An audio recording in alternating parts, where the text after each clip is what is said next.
할렐루야. 우리 하나님 말씀을 보겠습니다.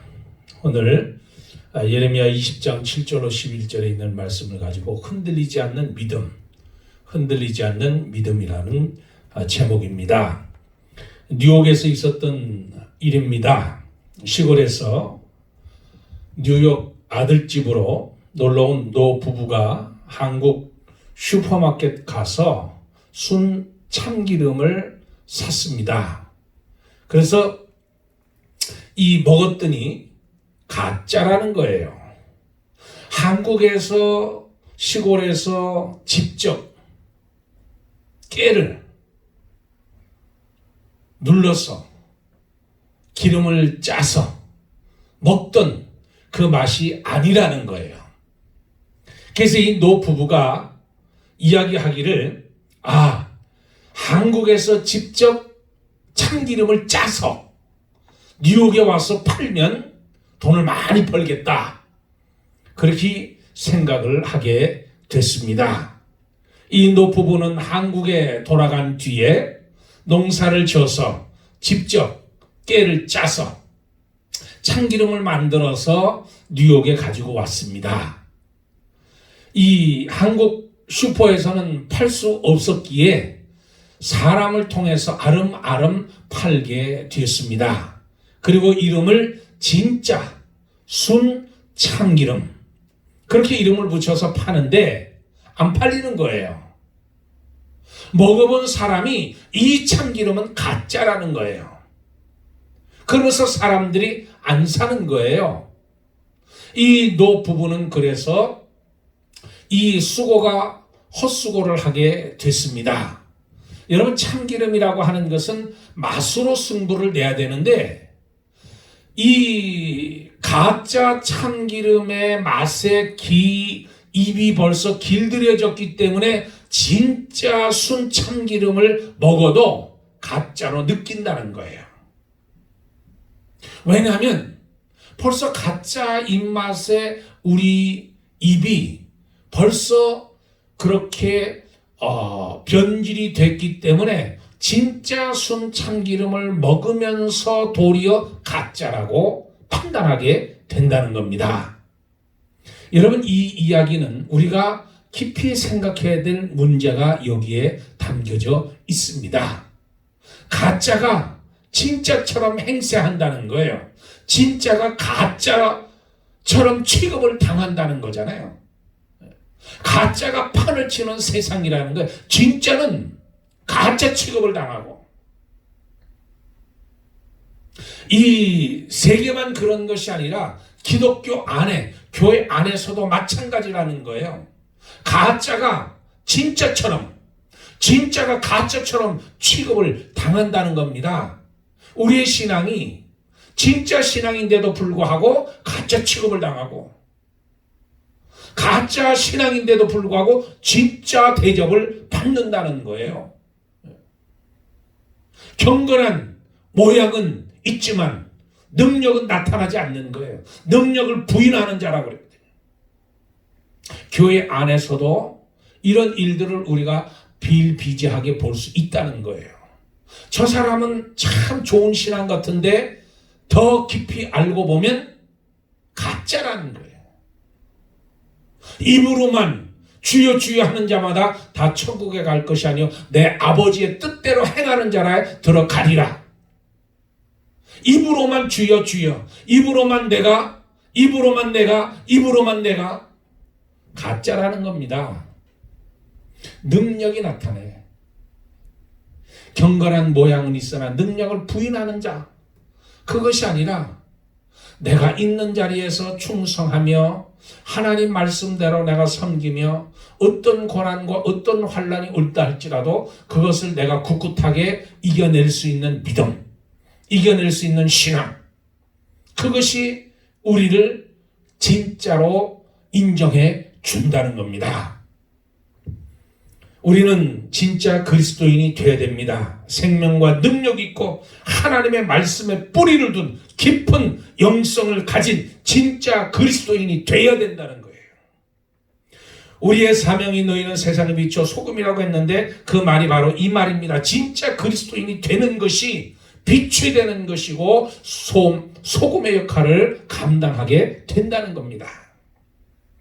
세계적인 미국 시인이었던 롱펠러는 그가 지은 건축가라고 하는 시에서 세상 모든 사람은 운명과 시간 안에서 집을 짓는 건축가라 그렇게 이야기를 했습니다. 예수님께서도 세상 모든 사람이 집을 짓 때 지혜로운 자들은 반석 위에 집을 짓고 어리석은 자들은 모래 위에 집을 짓는다고 말씀을 하셨습니다. 시편 127편 1절에 보면 하나님이 여호와께서 집을 세우지 아니하시면 세우는 자의 수고가 헛되며 여호와께서 성을 지키지 아니하시면 파수꾼의 경성함이 허사로다. 여호와께서 집을 짓지 아니하시면 하나님이 함께 지어주시지 않으면 세우는 자의 수고가 헛되다는 거잖아요. 예수님의 가르침은 지혜로운 자는 반석에 집을 짓는다. 반석 위에. 내 반석 위에 내 교회를 세우리니 음부의 권세가 이기지 못하리라. 그러니까 예수님의 말씀을 듣고 행하는 자들은 인생의 집을 반석 위에 세우는 사람들이라는 거예요. 여기서 바람은 영적 의미로 세상살이에 닥쳐오는 여러 가지 어려움과 환난과 시험을 의미하잖아요. 어려움이 오고 환난이 오고 시험이 오면 그대로 넘어지는 사람, 갈대처럼 이리 흔들리고 저리 흔들리고 뿌리가 없어서 요동하는 그것이 바로 어리석은 사람이라는 거잖아요. 또 어리석은 사람은 모래 위에 집을 짓는다는 거잖아요. 모래 위에. 모래는 주님의 말씀을 듣고 순종하지 않음을 의미하는 겁니다. 하나님의 말씀을 듣고도 순종하지 않는 자는 씨를 뿌려도 돌밭에, 가시밭에, 이 길거리에 뿌려진 씨가 돼서 뿌리가 내리지 못한다는 거예요. 그러니까 뿌리가 없으니까 흔들리는 거잖아요. 그러니까 어리석은 사람은 바로 하나님의 말씀에 순종하는 것이 부담이 돼서 순종하지 못하는 행동으로 나타나지 못하는 것을 이야기하는 거잖아요. 또 반석은 예수 그리스도를 가리킵니다. 다 같이 신령한 음료를 마셨으니 이는 너희를 따르는 신령한 반석으로부터 마셨음에 그 반석 곧 그리스도시라. 고린도전서 10장 4절에 말씀했습니다. 예수 그리스도 안에 거하는 사람은 인생의 집을 반석 위에 세우는 집이라는 거예요. 반석 위에. 여러분 반석 위에 이 짓는다고 하는 것은 이 건축가가 건축물을 지을 때 이 자신이 건축물을 통해서 인정받고 싶어 하잖아요. 건축가들은 인정받고 싶어 하는 거예요. 운동하는 선수는 자신의 경기에서 사람들에게 기쁨과 희열을 줌으로써 인정받으려고 하는 것이고, 그러면 저와 여러분은 어느 분야의 어떤 존재로 인정받기를 원하십니까? 어떤 존재로 하나님께 인정받고 싶냐는 거예요. 여기 인정받지 못한 한 사람이 있습니다. 그 사람이 바로 예레미야 선지자인데 요시야 왕의 통치 기간 중에 하나님으로부터 부르심을 받은 선지자가 바로 예레미야입니다. 부르심을 받은 시기는 이스라엘에서 가장 어두운 시기. 예레미야의 이름이 뜻은 주께서 던지신다.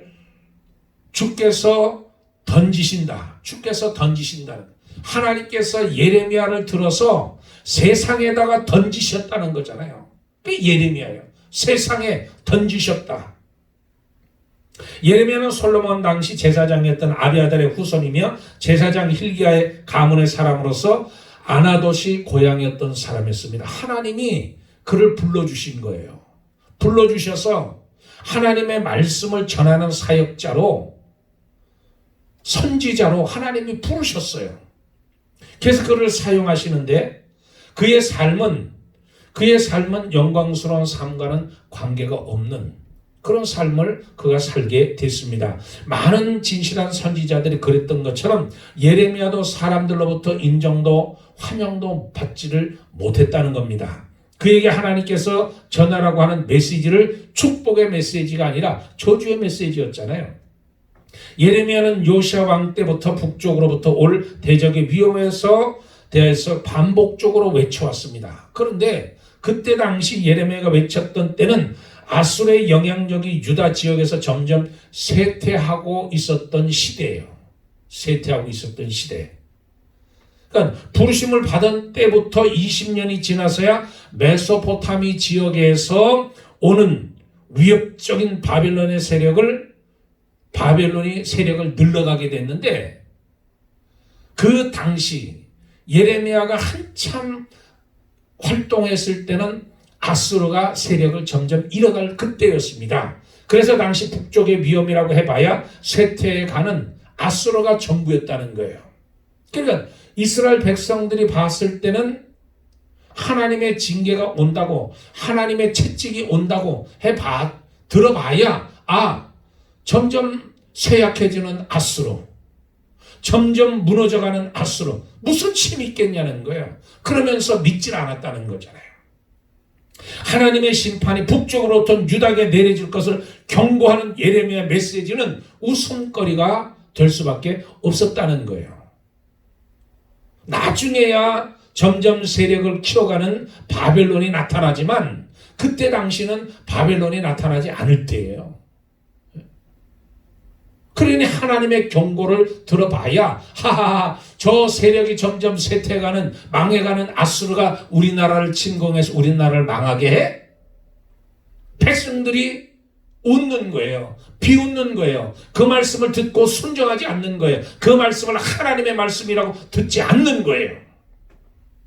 환영을 하든지 거부하든지 예레미야는 하나님께서 전하고 하는 메시지를 소리 높여서 외쳤지만 이스라엘 백성들은 그 말을 듣고 회개하기는커녕 돌이키기는커녕 도리어 예레미야를 비웃고 신란하고 어리석은 자라고 지적을 하는 겁니다. 하나님이 함께하지 않는 사람이다, 저는 가짜다, 그렇게 경멸하는 겁니다. 그를 때리고 하루 종일 나무에 묶고 풀어준 바스호를 향해서 하나님께서 이스라엘의 대적 손에 넘기실 것이며 수많은 사람들이 칼에 죽게 되고 포로로 끌려가게 될 것이라고 예언했는데도 불구하고 아무도 믿지 않는 거예요. 성전과 왕궁의 아름다운 보석과 보물들은 모조리 바벨론으로 빼앗기게 될 것이라고 예언했는데도 불구하고 백성들이 안 믿는 거예요. 왕이 안 믿는 거예요. 그 누구도 안 믿고 비웃는 거예요. 바스홀과 함께 했던 사람들은 모두가 돌아오지 못하고 바벨론에서 죽게 될 것이라고 예언하게 되는데, 예레미야 메시지를 들은 사람들은 분에 못 이겨서 저주하는 소리라고 생각을 하고 진지하게 받아들이질 않았어요.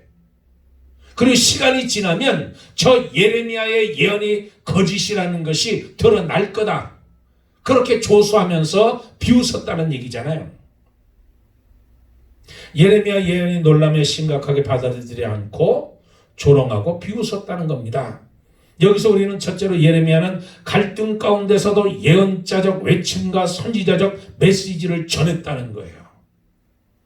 예레미야는 홀로 갈등하기 시작했습니다. 하나님의 강권하심으로 그를 불러주셔서 하나님의 말씀을 전하는데 예언자이며 선지자로서의 존중을 받지 못하고 자신이 전하는 말씀마저 외면당하는, 하나님께 책임이 있다고 생각하면서 하나님 이럴 거면 왜 나를 불러주셨습니까? 하나님, 백성들이 이렇게 내 말을 듣지 않고 하나님의 말씀을 듣지 않고 비웃고 조롱거리가 된다면 하나님 어찌해서 나를 불러서 하나님 이 말씀을 전하게 하셨습니까? 그것은 하나님께 책임이 있는 겁니다. 예레미야는 그렇게 생각을 했다는 것이에요. 사람들은 예레미야가 홀로 떠들다가 제풀에 지쳐서 그만두기를 기다렸습니다. 시간이 지나면 저 허풍쟁이, 저 거짓말쟁이, 선지자도 아니고 예언자도 아닌 저 사람 언젠가는 실체가 드러날 것이다, 그렇게 생각만 하고 있었다는 거예요.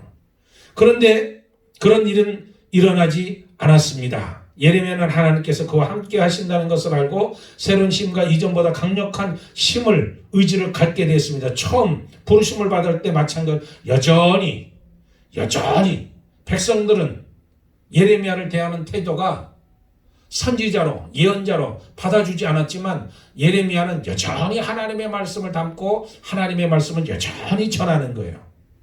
내가 선택한 것이 아니라 하나님께서 나를 선택해서 나를 하나님의 종으로 쓰신다고. 그러니까 하나님이 말씀하라고 전하라고 한 것은 나는 전할 뿐이라고. 그에게 주어진 그 사명은 백성들에게 하나님의 말씀을 외치는 겁니다.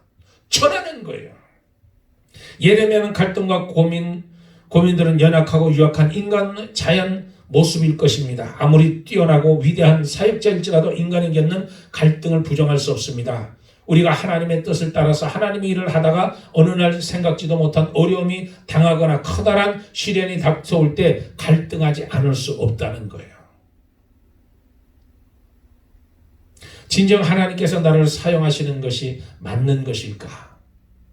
하나님께서 이루고자 하시는 일을 어떻게 어려움이 닥칠 수 있을까? 더 이상 하나님께서 나와 함께하지 않는 것일까?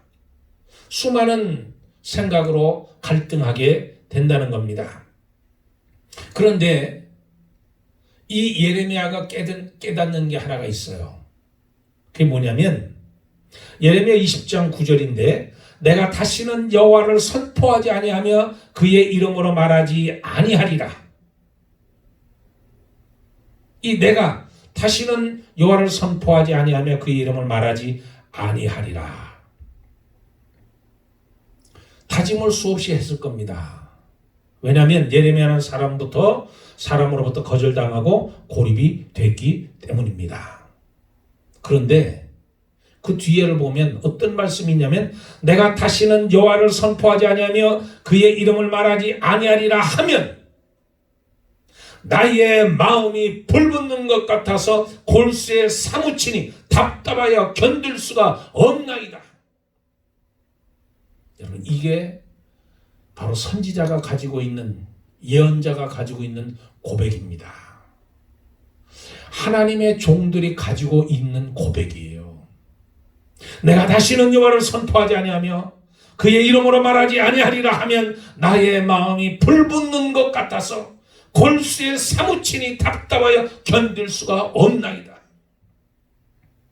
하나님의 말씀을 전하는 것이 주의 종의 사명이라는 거잖아요.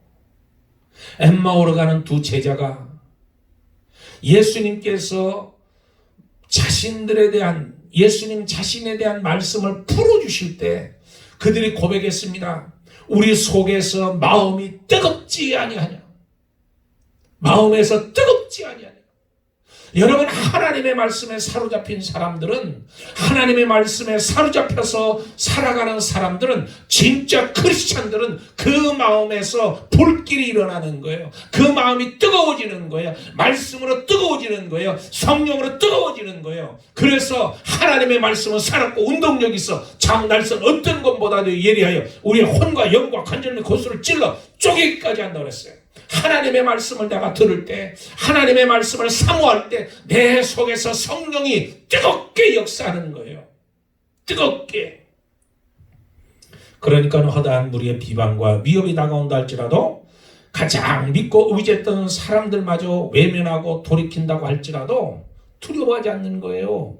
고난이 오고 환난이 오고 어려움이 오고 때로는 돌에 맞고 때로는 톱에 켜서 죽임을 당한다 할지라도 흔들리지 않는 거예요. 이런 사람들은 세상이 감당할 수 없느니라. 히브리서 11장 37절의 말씀이잖아요. 어떤 고난이 와도 두려움이 없는 거예요. 예레미야가 선지자로서 예레미야의 성공, 그가 얼마나 하나님의 말씀을 잘 듣도록 사람들을 설득하고 곧 닥쳐올 하나님의 진노를 피할 수 있게 하는가가 아니에요. 오히려 얼마나 흔들리지 않고 견고한 믿음으로 서서 하나님을 거룩하게 증거하느냐, 그것이 중요하다는 겁니다.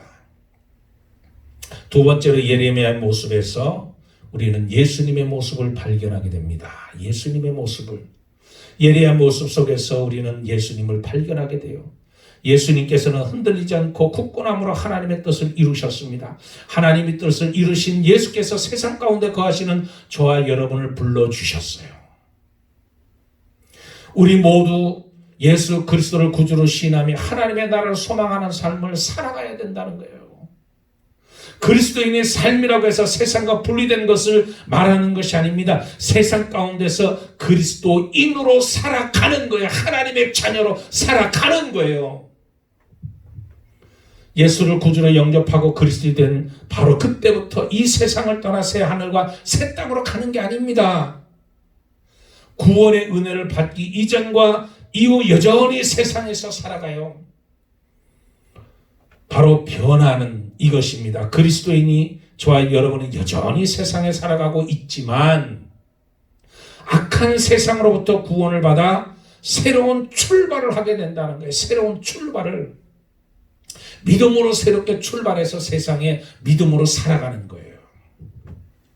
한 나그네가 길을 가다가 마차를 만났습니다. 하도 걸어서 다리도 아프고 피곤도 하고 해서 지나가는 마차에게 마부에게 부탁을 했습니다. 나를 좀 태워주십시오. 좀 얻어 탈 수 있습니까? 마부가 타시라고. 그래서 탔습니다. 이 나그네가 그 마부에게 물었습니다. 여기서 예루살렘까지 얼마나 걸리나요? 네, 한 30분 걸립니다. 그렇게 30분이면 예루살렘에 들어가겠구나 생각을 하고 지친 몸에 끄덕끄덕 잠이 들었습니다. 그러다가 언뜻 잠에 깨서 자 이제 다 온 것 같은데 마부에게 물었습니다. 얼마나 더 가면 예루살렘이 나옵니까?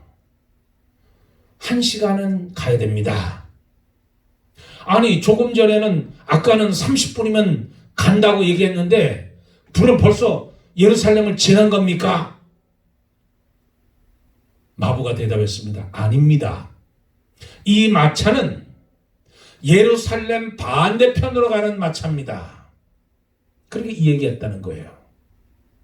여러분 이게 무슨 말이냐면 인생에서 중요한 것은 속도가 아니라 방향입니다.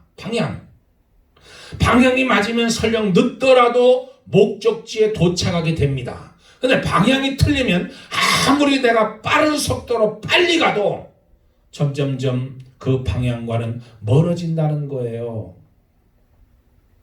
방향이 잘못되면 목적지에 도달할 수 없다는 겁니다. 사람들은 속도를 높이는 데만 집중을 하고 거기에만 열성을 가집니다. 이 방향이 맞느냐 틀리느냐 관심이 없어요. 속도에만 빨리 속도를 높여서 빨리 그리고 남들보다 더 멀리 가고자 합니다. 아무리 빨리 남보다 달려간들 그것이 결국 내가 원하는 방향이 아니면 무슨 소용이 있냐는 거예요. 예수님께서도 니고데모에게 거듭남에 대해서 말씀해 주셨습니다. 거듭난 사람이라고 부르는 그리스도인들에게는 거듭난 증거들이 드러나게 되어 있다는 거잖아요. 드러나게.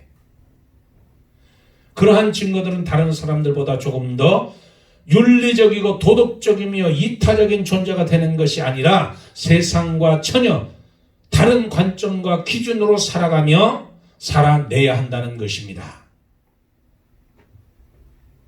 저 여러분, 오늘 예레미야가 하나님의 말씀을 듣고 그가 최선을 다해서 여전히 대우 못 받고 인정 못 받았지만 흔들리지 않고 하나님의 말씀을 대언했습니다. 그 모습, 예수님께서 이 세상을 구원하기 위해 예수님을 보내주셨던 것처럼 예수님께서 복음을 친히 전하기 위해 그리스도인들을 세상 가운데 파송한 거예요. 그것은 그리스도인들이 이 땅에 존재하는 이유입니다. 저와 여러분이 존재하는 이유는 복음을 전하기 위해서 존재하는 거예요. 하나님의 나라에 속해 있으며 하나님의 뜻을 이루어드리기 위한 특별한 임무를 수행하는 하나님의 선지자들, 예수 그리스도의 십자가를 전하며 아버지와 아들과 성령의 이름으로 세례를 주고 베풀어주고 예수님의 말씀을 가르쳐 지키게 하는 사명을 저와 여러분이 받았다는 거예요. 그러면 저와 여러분은 오늘 예레미야처럼 절대 실망하지 말고 어떤 환경과 처지와 형편 속에 있든지 오직 하나님께 붙들려서 새로운 사명으로 빛과 소금의 역할을 감당하며 흔들리지 않는 믿음, 진짜 크리스찬의 진정 그리스도인의 신앙으로 오늘을 바라보고 내일을 소망하는 성령이 충만한 저와 여러분이 되길 주의 이름으로 축복합니다. 할렐루야. 기도하겠습니다. 하나님 아버지, 오늘 우리 모두에게 불붙는 듯한 하나님의 임재를 저희들이 원합니다. 세상 가운데서 구별된 그리스도인으로 사명자로 부르심에 합당한 자로 인정받는 저희들이 되게 도와주시고 이 땅의 삶의 목적이 분명한 사명자임을 잊지 않고 처음 마음 흔들리지 않고 주님을 기뻐하며 증거하는 저들이 다 되도록 인도하여 주시옵소서. 감사하며 우리 주 예수 그리스도 이름 받들어 기도드리옵나이다. 아멘. 할렐루야. 감사합니다. 자, 한 주간 승리하시고 다음 주에 주의 이름으로 다시 뵙도록 하겠습니다. 감사합니다.